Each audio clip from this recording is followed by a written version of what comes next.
서울의 밤거리는 화려하고 멋집니다. 전 세계 다른 도시들과 비교해서도 화려함은 절대 뒤처지지 않는 좋은 곳이죠. 우리나라에 유학하는 외국인 학생들은 이런 서울의 모습만 주로 보게 됩니다. 그들에게는 한국의 시골은 정말 미지의 세계죠. 서울의 발전한 모습을 보다가 한국의 시골에 내려간 외국인 여학생은 생전에 경험할 수 없었던 놀랍고도 새로운 경험을 하게 됩니다. 그리고 그녀는 머리를 한 대 맞은 듯한 체험을 합니다. 과연 어떤 일들이 일어났던 걸까요? 안녕하세요. 감동의 모든 것입니다. 저희는 해외 커뮤니티 레딧과 감동의 모든 것 공식 이메일로 제보받은 실제 사연을 바탕으로 재구성한 스토리를 전달해 드립니다. 구독과 좋아요, 공유, 알림 설정은 영상 제작에 큰 힘이 됩니다. 영상의 중간 광고 없이 모두 무료로 진행되니 끝까지 시청 부탁드립니다. 안녕하세요. 저는 폴란드에서 나고 자란 주디라고 합니다. 지금은 한국에서 유학 생활을 마쳤고 폴란드로 돌아갈까 말까 고민하고 있는 중입니다. 솔직히 졸업 후 폴란드로 돌아가야겠다는 생각을 하며 학업에 열중하고 있었습니다. 원래 한국에서 유학 생활을 했던 이유가 한국어를 배워 폴란드의 대형 무역회사에 취직하기 위함이 컸죠. 그러던 중에 작년 여름방학 때 제 확고했던 생각이 조금 틀어지는 계기가 있었습니다. 그 일 이후로 지금 저는 한국에 남아있을지 원래 계획대로 폴란드로 돌아갈지 고민을 할 정도죠. 그때를 회상해보면 여름방학이 시작된 어느 평범한 날이었습니다. 저는 그동안 방학 때가 되면 당연히 폴란드로 돌아가 휴식을 취하고 오곤 했죠.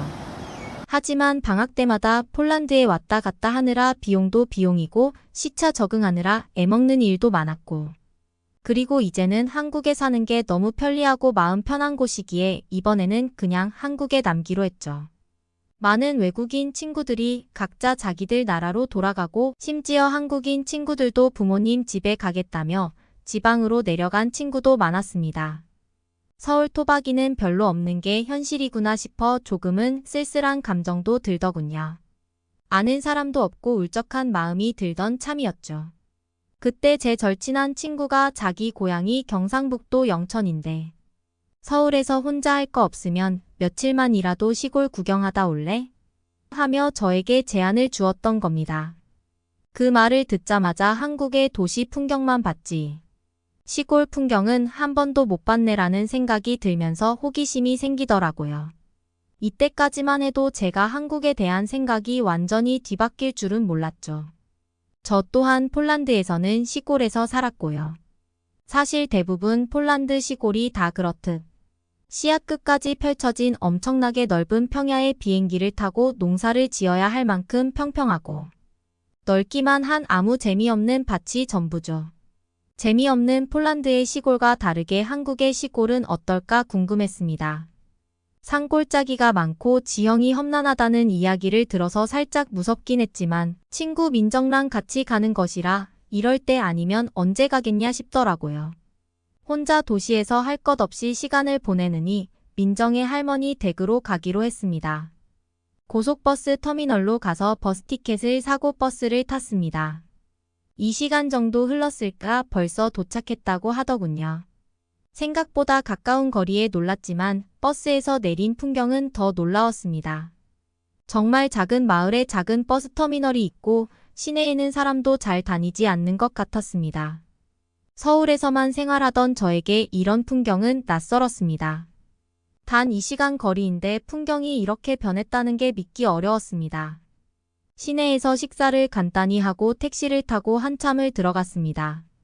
가면 갈수록 울창한 숲으로 들어가는 듯 했습니다. 그렇게 도착한 민진의 할머니가 살고 계시는 집은 TV에서나 보던 작고 오래된 집이었습니다. 폴란드는 시골에서는 대부분 큰 집을 짓고 사는데 반해서 집 크기는 아담했습니다. 단순하게 지어진 듯한 집이지만 나름 마당도 있고 마당에서 다양한 채소를 기르시고 정말 사람 사는 느낌이 뭔지 알 것만 같은 그런 손때 묻은 집이었습니다. 민할머니께 인사를 드리고 잠시 쉬면서 시골의 한적한 분위기를 즐기고 있었습니다. 할머니는 저녁 식사를 준비해 주셨습니다. 식사상을 들고 오시는 할머니를 보고 저는 깜짝 놀랐습니다. 밥이 산더미처럼 많고 반찬도 대충 보기에도 10가지가 넘었습니다. 생선구이는 물론이고 돼지고기 반찬도 있고 게다가 찌개까지 게다가 이것저것 대형 식당에서 볼 법한 다양한 종류의 반찬까지 어마어마했습니다. 놀라기에는 아직 일렀습니다. 제가 머무는 열흘 동안 모든 식사가 다 이런 식으로 엄청나게 많이 나왔습니다. 민정 할머니는 식사를 하시며 계속해서 저와 민정에게 생선 가시를 발라주며 살코기를 밥 위에 올려주셨습니다. 맛있어서 꿀떡꿀떡 잘 먹긴 했지만 할머니는 생선을 발라주시러 온 것인지 같이 식사를 하러 오신 것인지 구분이 잘 안 될 정도로 생선을 열심히 발라주셨습니다. 죄송한 마음이 들어 제가 직접 해보겠다며 생선 가시를 발라보기 시작했습니다. 할머니는 하지 말라며 제 손등을 치셨고 그래도 죄송한 마음에 제가 해본다고 했지만 할머니만큼 정교한 젓가락질이 되지 않아서 가시가 섞여 들어가기 일쑤였죠. 할머니는 거와 내비도 못해 하시면서 내가 해줄 테니 놔두라고 하셨습니다. 할머니의 손기술은 대단했습니다. 할머니께서 발라주시는 생선을 꿀떡꿀떡 잘 먹는 걸 보고 죄송한 마음은 일단을 접기로 했습니다. 저도 할머니께 감사하는 마음으로 맛있는 살코기와 함께 식사를 했습니다. 열흘 동안 저와 민정은 웃기게 생긴 펑퍼지만 바지를 입고 할머니가 가꾸시는 고추밭에 가서 일을 도와드렸습니다. 밭이 폴란드만큼 넓지는 않았지만 허리를 숙여서 고추를 따야 했기에 농사일을 도와드리는 게 쉽지만은 않았습니다. 그리고 펑퍼짐하고 웃기게 생긴 바지가 처음에는 부끄러웠지만 입고 일을 하다 보니 너무나 편하고 통풍도 잘 되고 생긴 것도 재밌어서 웃음도 주는 마법 바지 같았습니다. 그렇게 말없이 꾸준히 일했고 따가운 햇빛에 땀도 많이 흘리며 체력적으로 조금씩 지쳐가고 있었습니다. 심지어 점심에 그렇게나 많이 먹었던 음식들이 모두 소화되고 이제는 허기지기까지 했습니다. 그러던 찰나 옆 밭에서 일하시는 할머니께서 밥상을 머리에 지시고 오시는 게 아니겠어요. 혹시 간식거리인가 하는 기대감에 그 할머니와 눈이 마주쳤습니다. 할머니는 새참 먹고요 라며 저와 민정을 부르셨습니다. 저랑 민정은 어떻게 이런 타이밍에 하며 신이 나서 새참을 먹으러 갔습니다. 새참이 뭐야 라고 하는 질문에 할머니랑 민정는 깔깔 웃으며 일하다 중간에 쉬면서 먹는 간식 같은 거라고 하더군요. 간식이라고 하기에는 아무리 봐도 아침에 먹었던 식사같이 푸짐했습니다. 그리고 막걸리가 사발과 함께 상위에 올라가 있었습니다. 저도 서울에서 막걸리를 접해볼 기회가 있어서 한두 번 마셔본 적이 있는데 당시에는 냄새도 너무 강하고 많이 취하는 것 같지 않아서 즐겨 먹던 술은 아니라 먹지 않으려고 했습니다. 할머니들이 저와 민정에게 막걸리 말아주래 하면서 컵인지 밥그릇인지 애매하게 생긴 사발이라는 것에 막걸리를 따라 주시더라고요. 아니, 막걸리를 말아주셨습니다. 저는 할머니의 성의를 거절하기에 죄송한 마음에 막걸리를 한숨에 들이켰습니다. 그런데 이게 웬걸 제가 서울에서 먹던 막걸리랑은 차원이 다른 맛이었습니다. 저도 모르게 캐라는 감탄사가 나왔고 할머니들께서는 웃으며 좋아하시더군요. 그리고 더 말아주리 하면서 몇 잔을 더 말아주셨습니다. 저는 오랜 갈증을 해소하듯 막걸리를 들이켰습니다. 그리고 정신을 차려보니 민정네 할머니 집 천장이 눈앞에 보이는 게 아니겠어요. 머리가 어지럽고 띵한 게 내가 설마 취해서 기억이 없어졌나 싶었습니다. 할머니께서는 가시나가 막 들이킬 때부터 알아봤다며 등짝을 한 대 맞았습니다. 저를 집까지 데리고 오시느라 고생하셨을 할머니들께 죄송한 마음이 들었습니다. 민정도 술에 취해서 제정신이 아니더라고요. 그러더니 할머니께서는 해장하라고 또 음식을 내주셨습니다.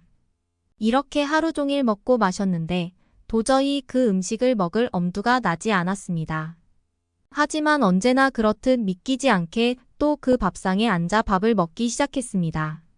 정말 이곳은 시공간이 뒤틀린 신기한 곳이 틀림없다고 생각했습니다. 엄청나게 많은 밥을 먹고 또 먹어도 신기하게 다 들어가더라고요. 그렇게 서울에 올라가기까지 남은 기간 동안 열심히 밭을도 도우고 계곡에도 가고 할머니께서 싸주신 과일도 먹으며 물놀이를 하면서 신나게 지냈습니다. 그동안 서울에 오래 살다 보니 이따금씩 서울에서 쓸쓸하고 차가운 감정이나 먹먹한 감정을 느끼곤 했는데 그런 서울의 모습과는 너무나도 다른 한국 시골의 모습에 대해서 깊은 인상을 받았습니다. 그리고 한국 시골에 대해서 그 어떤 외국인보다 깊게 체험하고 왔다고 자부할 수 있게 되었습니다. 이상하리만큼 많은 식사와 그것을 다 먹고 있는 내 모습 다시는 맛보기 힘든 그 막걸리의 향과 풍미 그리고 고요한 곳의 외로움이 아닌 포근함과 끊이지 않은 웃음은 정말 묘한 매력으로 다가왔습니다. 서울에서는 유명한 카페에 가거나 재미있는 영화를 보더라도 뭔가 늘 허전하고 슬슬 서울 도심이 질려가나 싶었던 저에게 한국의 시골은 강한 충격을 주었던 것 같습니다. 그리고 서울로 돌아오게 되었습니다. 서울에 돌아오니 이상하게 평소와 같은 일상을 보내더라도 뭔가 알 수 없는 힘이 나는 느낌이었습니다. 한편으로는 그래서 다른 친구들이 방학 때 그렇게 지방으로 내려가는 건가 싶기도 했죠. 그래서 정말 이상한 사람 취급받을 각오를 하고 다른 한국 친구들에게 제가 느낀 감정들에 대해서 말을 했습니다. 한국 친구들은 자기들은 그런 거 없다며 그냥 방학이라 내려가는 거고 서울에 혼자 남아있으면 뭐 하냐고 하더군요. 그런데 저는 확신이 들었습니다. 한국 친구들은 이미 고향에서 얻어오는 힐링이 일상이 되어서 마음 편한 곳에서 재충전에 온다는 걸 못 느낀다고 말이죠. 서울이 늘 활력이 있던 게 이런 숨겨진 이유가 있었구나 생각이 들었습니다. 저는 지금까지도 한국의 시골에서 받았던 그 좋은 기운 덕분에 그 전에 서울에서 느꼈던 삭막한 감정과 쓸쓸한 감정이 이제는 사라지고 없습니다. 때문에 지금은 한국에 자리를 잡고 사는 걸 고민하고 있습니다. 아니 이미 졸업도 했으면서 폴란드로 돌아가지 않고 있는 저를 보면 벌써 마음속에 답을 정한 것 같기도 합니다. 시골의 훈훈한 정과 할머니들의 따뜻한 보살핌을 받고 큰 힐링을 하고 온 외국인 유학생의 사연이었습니다. 마치 우리들의 부모님을 보는 듯한 느낌도 받는 사연이었습니다. 대체 왜 그런 실수를 한 거예요? 한국에서 도대체 뭘 하라고요? 여기 러시아 체육회의 실수로 인해 어쩔 수 없이 한국을 방문한 러시아 쇼트트랙 선수들이 인천공항 입구에서 서성이고 있습니다. 계획된 한국 방문이 아니었던 듯 피로에 지친 선수들의 표정은 너무나 좋지 않아 보이는데요. 그런데 갑자기 뜬금없는 비명소리와 함께 한 선수가 동료 선수들을 불러 모으기 시작합니다. 동료의 부름에 모여든 선수들은 이내 무언가를 마주하더니 눈이 휘둥그레지며 당황한 기색이 역력한데요. 과연 러시아 쇼트트랙 선수들은 인천공항에서 무슨 일을 겪은 것일까요? 안녕하세요. 저는 러시아에 단 3명밖에 없는 청소년 쇼트트랙 팀의 현장 코치로 활동하고 있는 페르샤라고 합니다. 얼마 전 일본으로의 전지훈련을 계획했었던 저는 러시아 체육회의 어처구니 없는 실수로 일본이 아닌 한국을 방문하고 말았는데요. 러시아 체육회는 예산이 부족하다는 이유로 비행기 티켓 구매의 일정을 계속해서 미뤘고 결국 표가 전부 매진되어 버려 어쩔 수 없이 한국행 티켓을 구매했다는 통보를 전했습니다.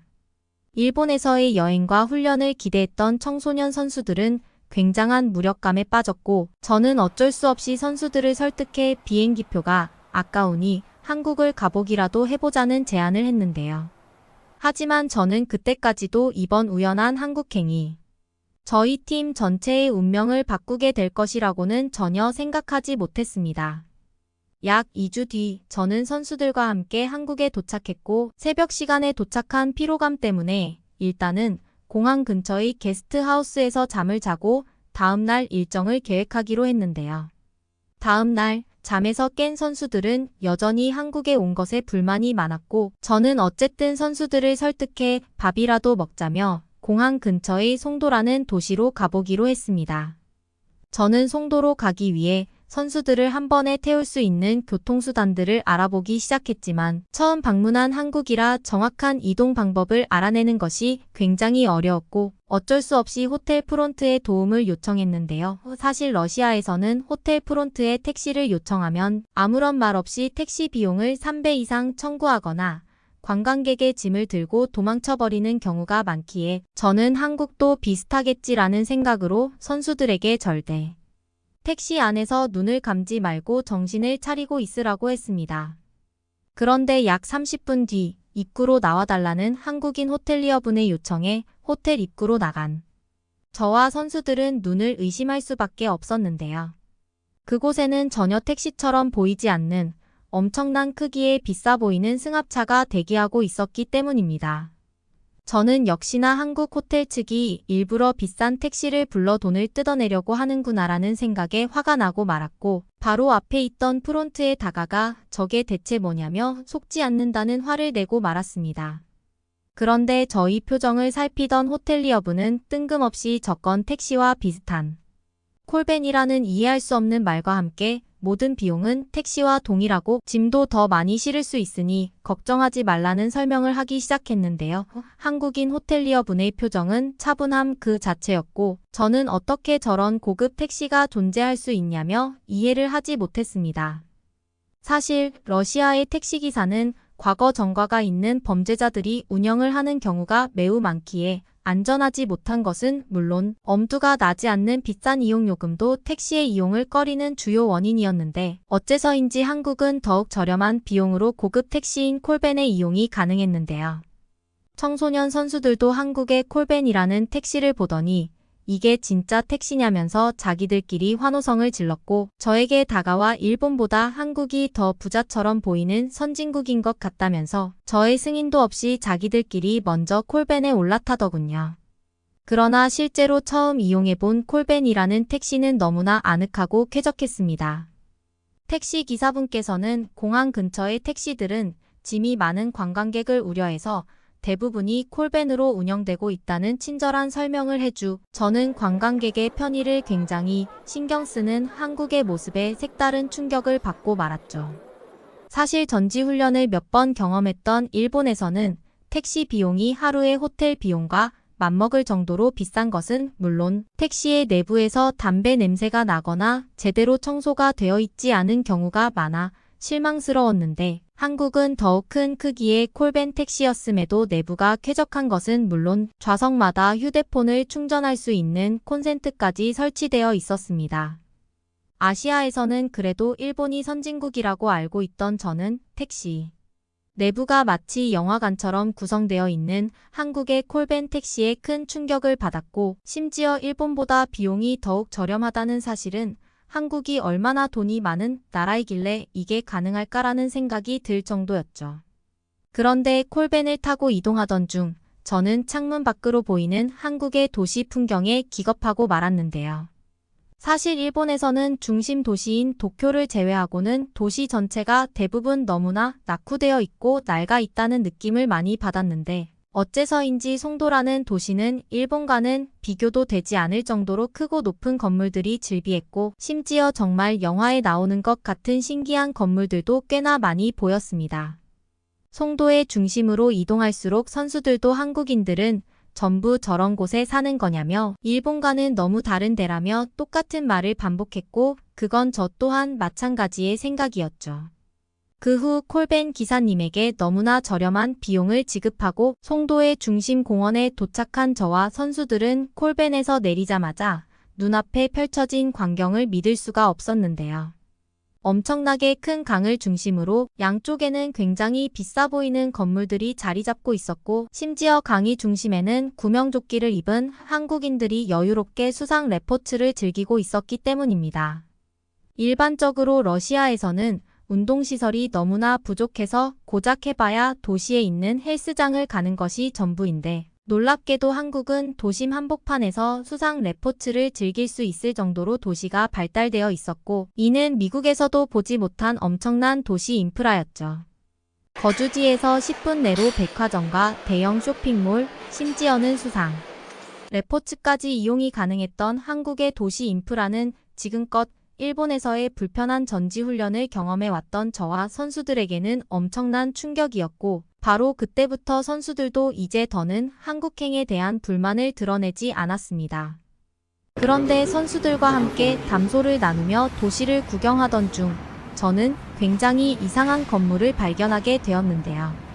현대 아울렛이라고 적혀 있던 그곳은 처음에는 이름만 보고 단순 쇼핑몰이라고 생각했는데, 입구 건너편으로 보이는 모습은 전혀 쇼핑몰의 모습처럼 보이지 않았습니다. 입구 건너편의 통로에는 굉장히 비싼 명품 브랜드 매장들이 양쪽으로 밀집되어 운영되고 있었고, 심지어 너무나 놀라웠던 사실은 쇼핑몰 중앙에 공원이 설치되어 있어 그 주변으로 한국인들이 커피를 마시며 노트북으로 업무를 하고 있었기 때문인데요.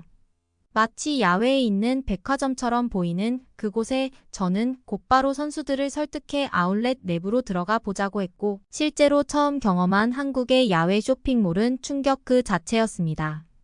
러시아에서는 고작 해봐야 답답한 건물에 마트 시설과 쇼핑몰이 합쳐져 있는 것이 전부인데, 한국의 야외 쇼핑몰은 수많은 사람들이 자유롭게 거리를 걸어 다니며 쇼핑도 하고 야외에서 커피도 마시고 있었는데요. 특히 너무나 신기했던 것은 매장 내부와 외부 할 것 없이 아울렛 건물 전체가 상당히 쾌적하게 관리되고 있었다는 사실입니다. 심지어 쇼핑몰의 통로 한복판에는 외벽도 없이 자유롭게 물건을 파는 상점도 보였고, 저는 저렇게 운영을 해도 아무도 물건을 훔쳐가지 않는다는 사실도 놀라웠는데요. 아무런 건물에 외벽 없이 그저 파라솔 하나로 다양한 옷과 신발을 팔고 있는 야외 가게 시스템은 만약 러시아에서 운영을 했다면 길거리를 걸어 다니는 러시아인들에게 5분도 되지 않아 모든 물품을 도난당했을 텐데, 어째서인지 한국인들은 조용히 가게의 물건을 눈으로 구경만 할 뿐 그 누구도 훔쳐가지 않았습니다. 심지어 한 한국인은 물건을 손으로 집어들기까지 했지만 단순히 구경만 할 뿐 역시나 물건을 훔치지 않았고, 그러한 모습에 저와 선수들은 러시아와는 너무나 다른 한국인들의 시민의식이 이해가 되지 않을 정도였죠. 현재 러시아에서는 마트를 무단으로 털어가는 집단 도둑들이 그룹을 이루고 활동하고 있을 정도로 사회적 문제가 심각한데, 신기하게도 한국은 이러한 문제가 전혀 없는 듯 그저 쇼핑몰에 한국인들은 여유로운 표정으로 질서를 지키는 쇼핑을 하기 바빠 보였습니다. 러시아는 물론 일본과는 비교도 되지 않을 정도로 상점들이 많았던 한국의 복합 쇼핑몰은 한국인들은 전부 부자인가라는 생각이 들 정도로 화려했고, 결국 저 또한 한국에서의 쇼핑을 기념하기 위해 몇 가지 옷들을 구매하고 말았죠. 그런데 몇 시간 동안 선수들과 쇼핑몰을 돌아다니다 보니 굉장히 배가 고팠고, 저는 선수들에게 밥을 먹으러 가자면서 아쉽지만 쇼핑몰을 나가자고 말했습니다. 그런데 바로 그때 저희 팀의 한 선수가 쇼핑몰 내부에 식당이 있는 걸 봤다면서 그곳으로 가자고 했고, 저는 입구에 있던 카페는 봤었지만 야외 쇼핑몰에 식당까지 있다는 사실을 믿을 수가 없었는데요. 상식적으로 생각해봐도 사방이 개방되어 있는 곳에서 야외 식당을 운영한다면 그냥 밥을 먹고 도망치면 계산을 하지 않아도 되는 것이 현실이었고, 저는 아무리 한국의 취향과 시민의식이 좋다고는 하지만 이러한 현실이 믿어지지가 않았습니다. 그런데 야외 식당을 봤다는 선수의 뒤를 따라 도착한 그곳은 정말로 믿지 못할 광경이 펼쳐지고 있었는데요. 그곳에는 수십 개의 식당들이 내부에서 요리를 하고 있었는데, 특이하게도 식사를 하는 좌석은 전부 야외에 설치되어 있었기 때문입니다. 저는 도대체 이런 곳에서 어떻게 음식을 바꿔 먹는 것인지 시스템이 이해가 되지 않았고, 결국 참을 수 없는 궁금증에 한 테이블에 앉고는 주문을 하기 위해 조용히 식당 종업원을 기다리고 있었는데요. 그런데 5분, 10분이 지나도 종업원은 전혀 나타나지 않았고, 저는 역시나 겉모습만 좋을 뿐 제대로 된 시스템도 없이 야외 식당이 운영될 리가 없지라는 생각에 자리를 박차고 일어나려고 했습니다. 그런데 바로 그때 제 눈에는 굉장히 이상한 물건이 하나 보였는데요. 신기하게도 식탁 위에 설치되어 있던 그것은 전자기기처럼 보였고, 저는 이내 그것이 요즘 인기가 많은 패드라고 불리는 최신식 전자기기라는 것을 알 수 있었습니다.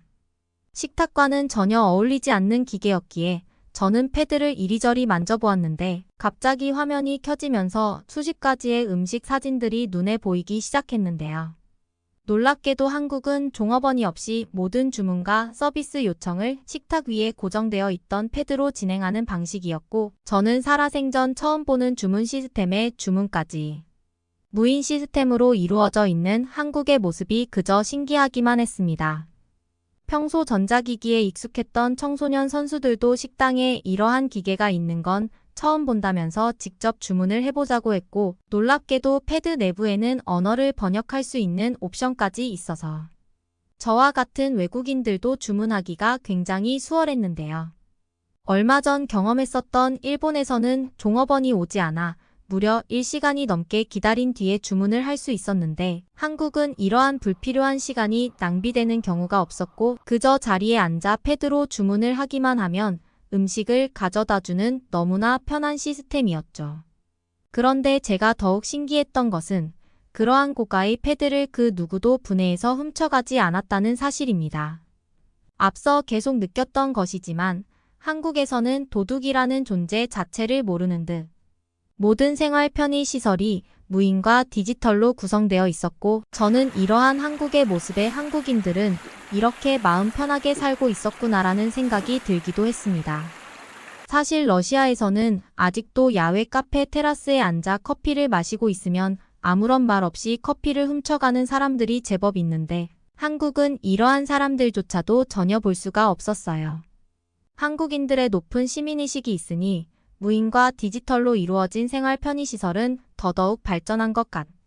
저는 이내 한국이 선진국인 이유가 기술보다는 한국인들의 높은 선진, 시민의식이 있었기에 가능했다는 사실을 깨닫고 말았습니다. 또한 선수들과 함께 단체로 식사를 하는 경우가 많아 항상 주문에 혼선이 있었는데, 한국은 패드를 이용한 무인 주문을 하니 주문이 꼬일 염려도 없었고 차분하게 주문을 할 수 있어서 너무나 편하더군요. 쇼핑부터 식사까지 한국은 모든 것이 편리함 그 자체였고, 그래서 그런지 별로 피로감도 느껴지지 않아서 선수들도 편안한 여행이 가능했습니다.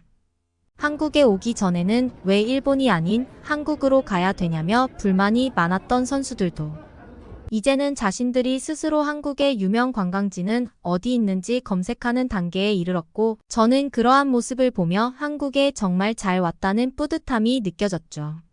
식사를 마친 선수들은 쇼핑몰을 나오자마자 한국의 수도인 서울에 더욱 신기한 볼거리가 많다면서 서울로 가자고 했고, 저 또한 선수들의 제안을 승인해 저희 팀 전체는 서울로 향하게 되었습니다. 하지만 서울로 가기까지 저는 또 버스나 택시를 타야 된다면 너무나 필요할 것 같았고, 그래서 그런지 서울 관광이 살짝 고민이 되더군요. 그런데 역시나 한국의 놀라움은 여기서 끝나지 않았습니다. 믿을 수 없게도 한국은 송도와 서울 두 도시가 지하철로 연결이 되어 있었기 때문인데요. 러시아에서는 외곽 도시로 이동할 때에는 무조건 오랜 시간이 걸리는 기차를 타야 되거나 비싼 비용을 주고 택시를 타야만 했는데, 놀랍게도 한국은 그저 몇 번의 지하철 환승으로 곧바로 서울로 가는 것이 가능했고 시간도 그렇게 오래 걸리지는 않았습니다. 선수들과 함께 탑승한 한국의 지하철에서도 역시나 선진국 시스템은 끝나지 않았죠. 지하철 내부에는 러시아에서는 절대 볼 수 없고 존재하지도 않는 고가의 내부 에어컨이 계속해서 가동되고 있었고, 심지어는 지하철 위쪽으로는 짐을 넣을 수 있는 칸까지 마련되어 있어서 짐이 많은 저와 선수들에게는 기적에 가까운 편리함이었습니다. 그저 별것 아닌 짐칸이라는 아이디어라고 생각할 수 있지만, 아직도 러시아에서는 지하철은 물론 기차의 상용화까지 제대로 이루어지지 않아 불편한 것이 대부분인데, 한국은 교통수단의 인프라가 고도로 발달되어서 그런지 교통수단 전체가 쾌적했죠. 특히 러시아와 더욱 비교되었던 것은 지하철이 운행되던 도중 한 번도 멈추지 않았다는 사실입니다. 일반적으로 러시아의 지하철은 제대로 전력 수급이 이루어지지 않아 운행 도중 몇 번이나 멈추는 경우가 많아 약속 시각이 완전히 흐트러지는 상황이 많은데, 한국은 놀랍게도 단 한 번도 지하철이 멈추지 않았고 심지어 휴대폰 어플에 나오는 도착 시각과 10초의 오차도 나지 않았죠. 말 그대로 한국에서는 약속 시각을 제대로 지킬 수 있는 편리한 교통수단이 운영되고 있었다는 사실이며, 이것은 곧 사람들의 시간을 절약시켜준다는 선진국적인 의미가 있었습니다. 그 후 서울역에 도착한 저와 선수들은 마음먹고 서울을 구경하기 위해 일주일 동안의 계획을 새롭게 짜기 시작했고, 그러던 중 저에게는 뒤늦게 일본행 항공권을 구했다는 러시아 체육부의 전화가 오게 되었죠. 하지만 이미 일본이라는 나라는 완전히 잊고 한국에 푹 빠진 저는 이제 더는 일본은 필요 없다는 말과 함께 한국에서의 일주일 전지훈련을 제안했고 러시아 체육부는 당황한 반응을 보이며 무슨 일이 생긴 것이냐며 난리를 치기 시작했습니다. 한국에서의 여행을 제대로 즐기고 싶었던 저는 전화기에 배터리까지 분리했고 남은 일주일 동안의 한국 여행을 제대로 즐기기 위해 지금은 선수들과 함께 서울역 근처의 호텔에서 쉬고 있는데요. 단순한 실수에서 시작된 한국행이었지만 저에게는 숨겨져 있던 보물 같은 나라 선진국 한국을 알게 해준 일생일대의 실수였고 저는 내일부터 시작될 선수들과의 한국 여행을 부푼 마음으로 기다리고 있습니다. 오늘의 이야기는 여기까지입니다. 응원이나 남기고 싶은 말이 있으시면 댓글로 남겨주세요. 사연자분께 전달해 드리겠습니다. 저희 감동의 모든 것은 실제 사연 제보를 받고 있습니다. 채택되신 분께는 선물도 드리고 있습니다. 저희의 사연이 여러분의 하루에 작은 힘이 될 수 있었으면 좋겠습니다. 지금까지 한국의 감동적인 이야기를 전해드리는 감동의 모든 것이었습니다. 구독과 좋아요를 눌러주시면 영상 제작에 큰 힘이 됩니다. 감동적인 사연을 주변 사람들에게 공유하고 함께 이야기 나눠보세요. 끝까지 시청해주셔서 감사합니다. 더욱더 좋은 영상으로 찾아뵙겠습니다.